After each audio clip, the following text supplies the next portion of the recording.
Wars of the Rosies proudly presents the 770 Show. The views and opinions expressed by the 770 Show is not necessarily the views and opinions of Wars of the Rosies. Inherently and historically opposed to secret societies, to secret oaths, and to secret proceedings. We decided long ago that the dangers of excessive and unwarranted concealment far outweigh the dangers which are cited to justify it. There is little value in ensuring the survival of our nation if our traditions do not survive with it. And there is very grave danger that an announced need for increased security will be seized upon by those anxious to expand its meaning to the very limits of official censorship and concealment. No law ever posed a greater threat to our security. The danger has never been more clear, and its presence has never been more imminent.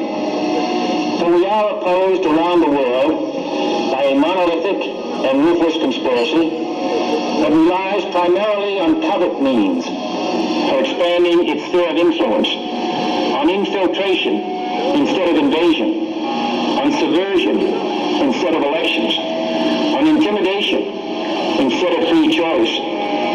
It is a system which has conscripted vast human and material resources into the building of a tightly knit, highly efficient machine that combines military, diplomatic, intelligence, economic, scientific, and political operations. Its preparations are concealed, not published. Its mistakes are buried, not headlined. Its dissenters are silenced, not praised. No expenditure is questioned, no rumor is petted, no secret is revealed. Perhaps there is no answer to the dilemma. This is a time of peril which knows no precedent in history. But I am asking your help in the tremendous task of informing and alerting the American people. For I have complete confidence in the response and dedication of our citizens whenever they are fully informed.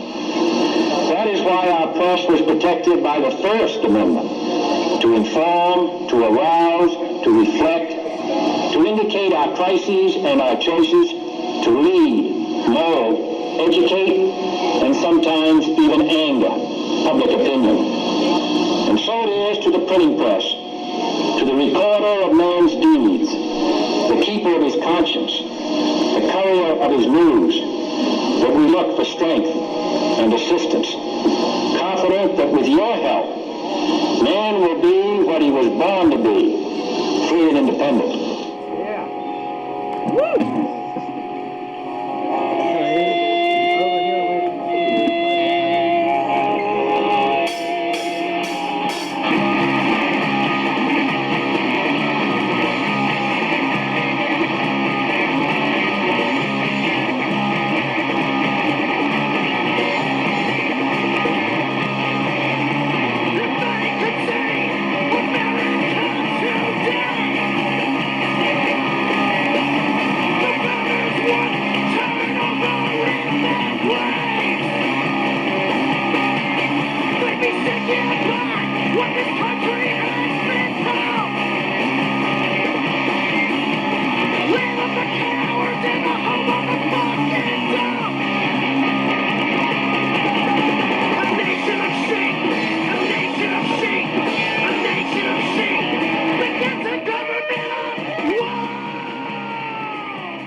This week at the 770 studio, I was working on a 1+ hour special edition called 911. So many times the call to knowledge is taught going back to the founders and teaching the history forward, normally leaving out important points and details to how we got where we are today. I was going to reverse engineer the process, taking an honest view of where we are today, before exploring how we got there. But with the blip of a computer screen, all the audio and notes were gone, like they never existed. You ever get that feeling when something is about to go amiss? So you hurry to save and shut down the process, only to find out you were under the spell of the archons all along, causing the very mishap you were trying to keep from coming to pass? And then that blip on the screen, and it's all gone, without even separate notes surviving. hours of research and work down the proverbial toilet, you're left sitting with your keyboard in your hand with no happy ending in sight. But then I was reminded of a story about the angel and a man named Daniel. In the 3rd year of Cyrus, king of Persia, a message was revealed to Daniel, who was called Belshazzar. The message was true, and it concerned a great conflict, and the understanding of the message was given to him in a vision. In those days, I, Daniel, was mourning for 3 full weeks. I ate no rich food, no meat or wine entered my mouth, and I did not anoint myself with oil. On the 24th day of the 1st month, as I was standing on the bank of the great river Tigris, I lifted up mine eyes, and behold, there was a certain man dressed in linen, with a belt of fine gold from Ephes around his waist. His body was like topaz, his face like lightning, his eyes like flaming torches, his arms and legs like the gleam of burnished bronze, and his voice like the sound of a multitude. Daniel was the only one who saw the vision. Those who were with me did not see it, but such terror overwhelmed them that they fled and hid themselves. So I was left alone, gazing at the great vision. I had no strength left. My face turned deathly pale, and I was helpless. Then I heard him speaking, and as I listened to him, I fell into a deep sleep, my face to the ground. A hand touched me and set me trembling on my hands and knees. He said, "Daniel, you who are highly esteemed, consider carefully the words I am about to speak to you, and stand up, for I have now been sent to you." And when he said this to me, I stood up trembling.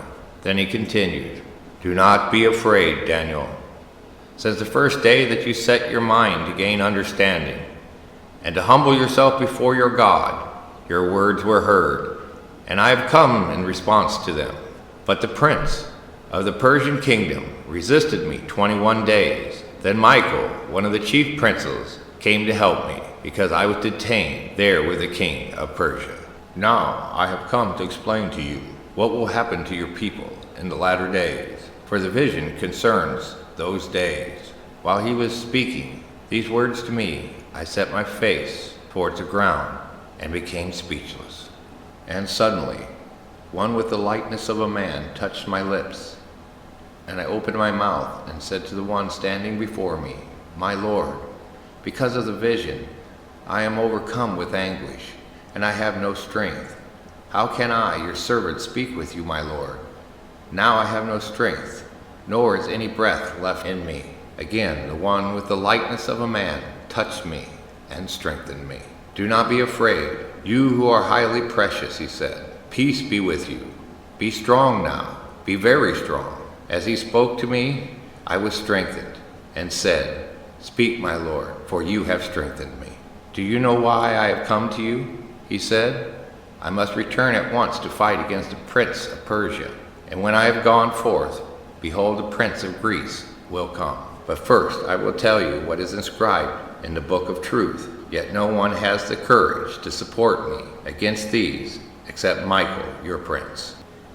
Meditating upon the story that God gave me, it strengthened me, and I began to realize that there was a war in the heavenlies, trying to keep this information not only from me, but from all those I would speak to in his name. And all the anger left me as I realized that the message got through, that maybe it wasn't for today, but like a seed, it would grow inside of me and become a mighty tree that would house many birds.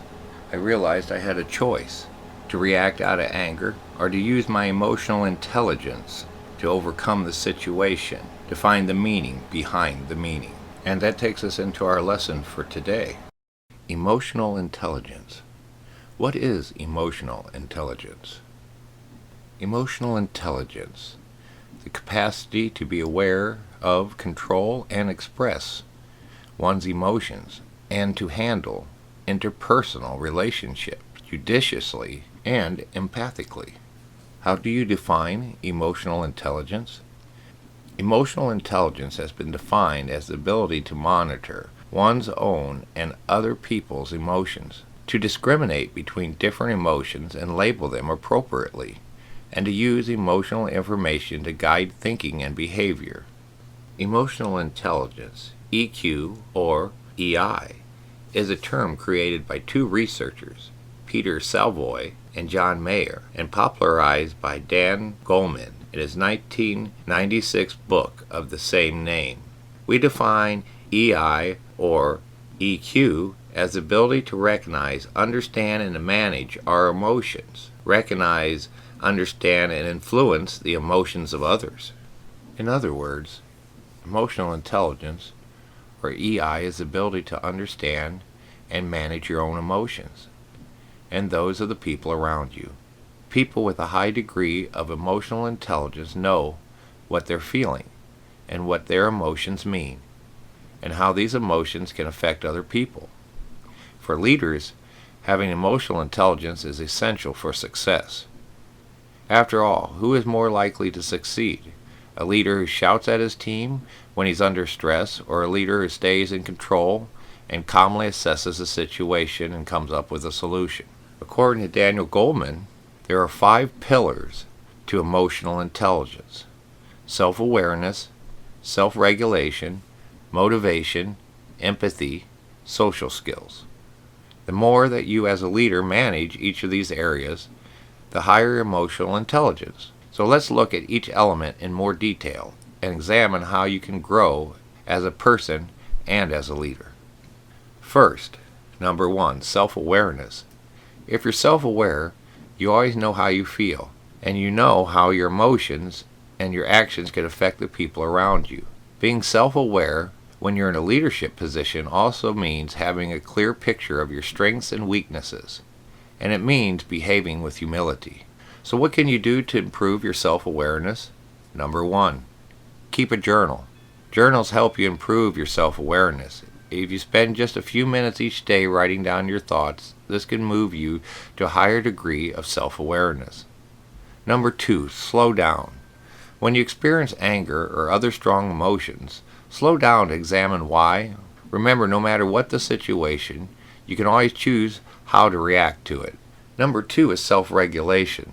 People who regulate themselves efficiently rarely verbally attack others, make rushed or emotional decisions, stereotype people, or compromise their values. Self-regulation is all about staying in control. This element of emotional intelligence also covers a leader's ability to be flexible and to have commitment to personal accountability. So how can you improve your ability to self-regulate? Number 1, know your values. Do you have a clear idea of where you absolutely will not compromise? Do you know what values are most important to you? Spend some time examining your code of ethics. If you know what's most important to you, then you probably won't have to think twice when you face a moral or ethical decision. You'll make the right choice. Number 2, hold yourself accountable. If you tend to blame others when something goes wrong, stop it immediately. Make a commitment to admit to your mistakes and face the consequences, whatever they are. You'll probably sleep better at night, and you'll quickly earn the respect of those around you. Practice being calm. Number 3, the next time you're in a challenging situation, be very aware of how you act.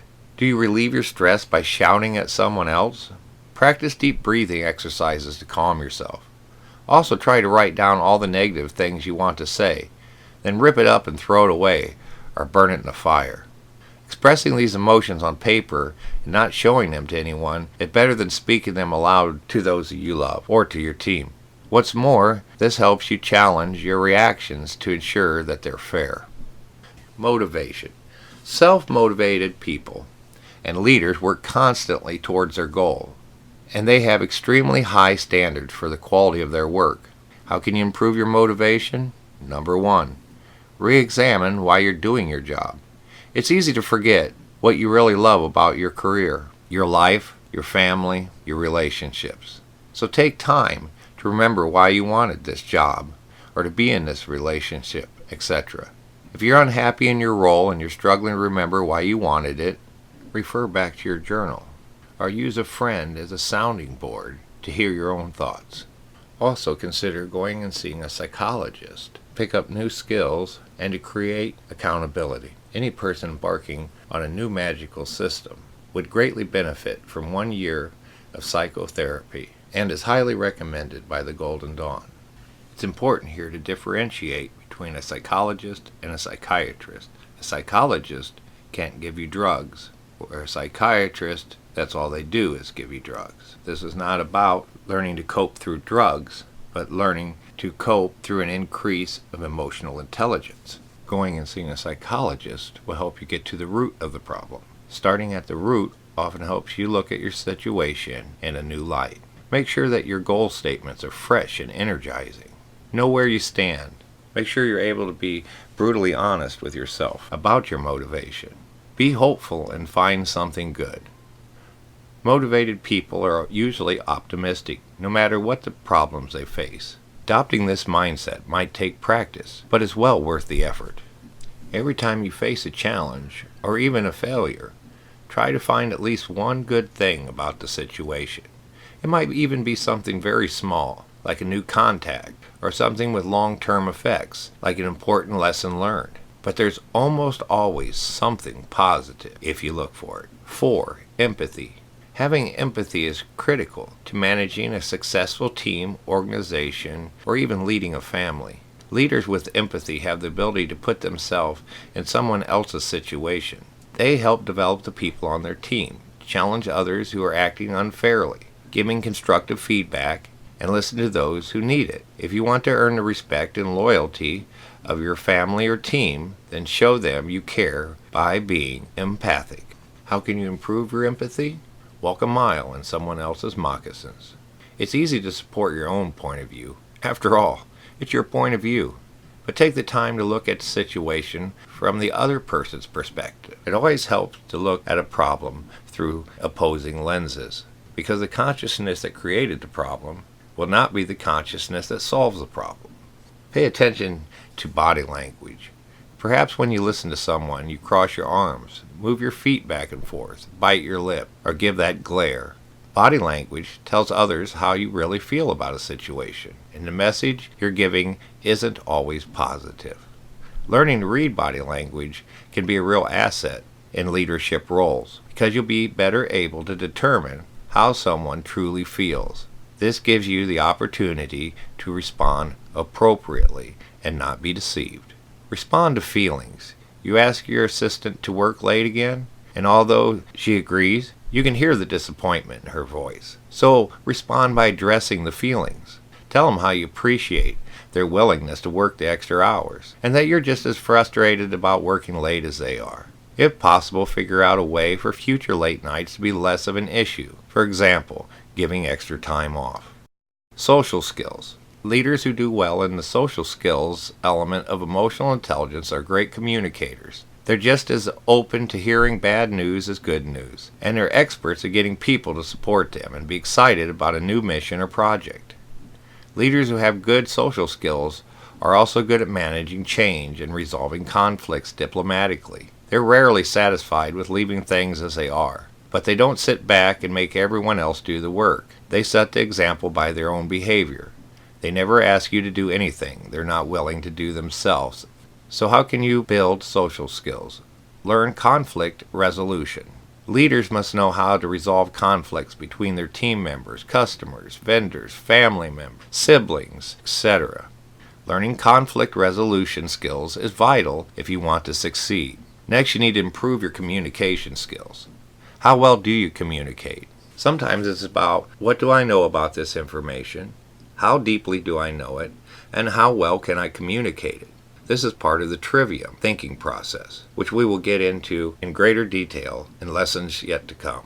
Finally, learn how to praise others. As a leader of your family or your team, you can inspire the loyalty of others simply by giving praise. Learn how to give praise when it's earned. Learning how to praise others is a fine art, but well worth the effort. Here's some interesting facts about emotional intelligence. Emotional intelligence, which includes a person's ability to be honest with themselves and perceive themselves objectively.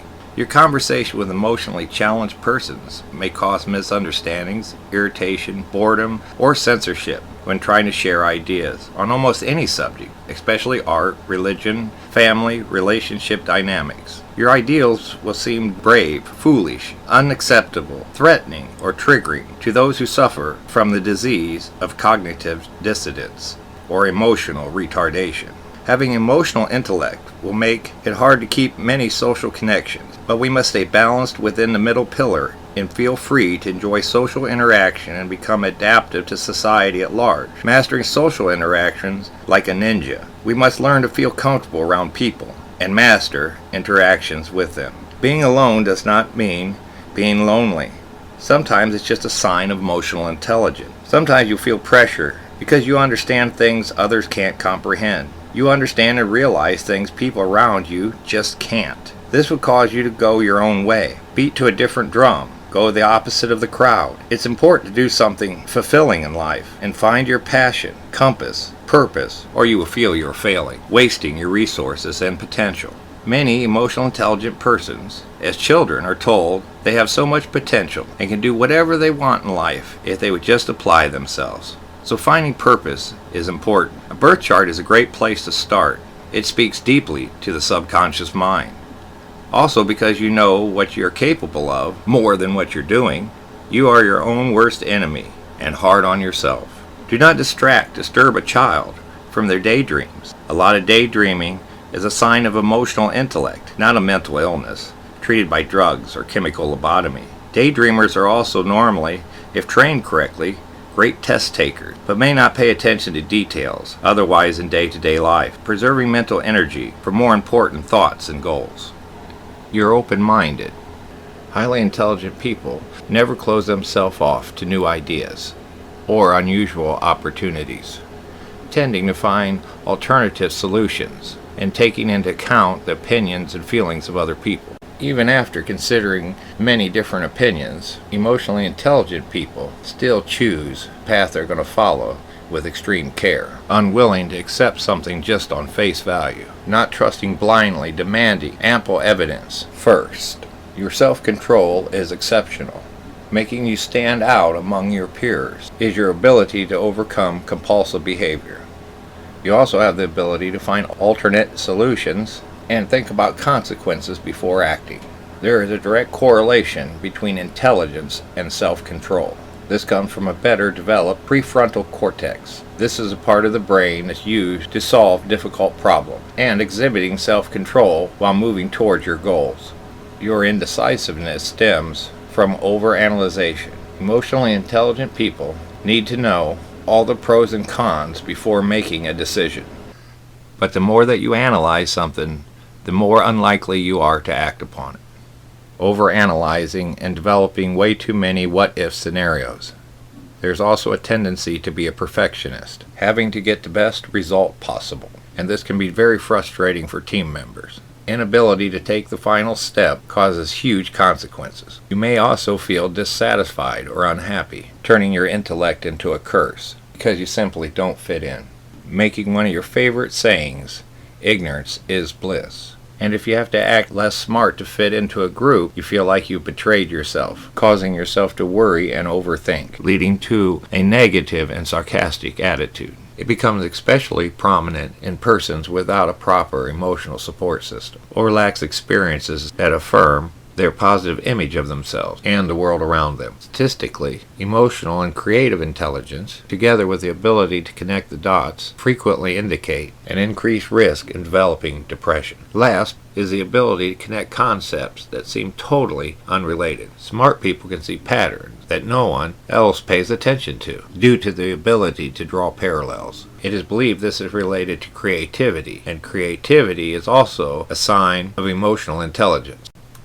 Let yourself soak in this information, marinate even in it, and see where the gods will take you. Opinion is the lowest form of human knowledge. There are no and ifs or buts about it. You can form an opinion with little or no actual information, and then your ego can go around and spouting it off as if it was a true fact, when it's nothing more than theory, conjecture, and assumption, and that's all it is, nothing more. Real knowledge is not information. It takes a matter of information and experience to make real knowledge. Today, we have a bunch of occultists who have a tremendous amount of information, but no experience, and therefore no real knowledge, leading to armchair quarterback and keyboard warriors. Because when all you have conjecture and assumptions, this leads to contempt, Familiarity breeds contempt, no matter what it is. The more familiar you are with it, the more contemptuous you become with it. Then these ideas get spread, and now you have a group of people, though a small minority, still a group of people who are very vocal and very contemptuous based on information that they think is knowledge. But they do not have any reasoning or understanding of the subject. They do not know what we do or what the reason why we do what we do. They even have littler knowledge of how it's actually done. But they assume that they have true knowledge because of the information they have, and they become contemptuous with it. What makes it worse is what people that start to cater to this small minority, catering to the contemptuous, vocal minority, as opposed to being disciples and servants of the truth. It's not science, it's entertainment to them. So be careful with the false prophets and magicians. They're a dime a dozen, and they're out there to get your money and to take your mind, and ultimately take your freedom. Well, that's all the time we have for today's show. This is your host, Alter Ego, DD Hash, signing off. Freedom worldwide. Here's Mark Passio and the founders. Government is slavery. Kill the master.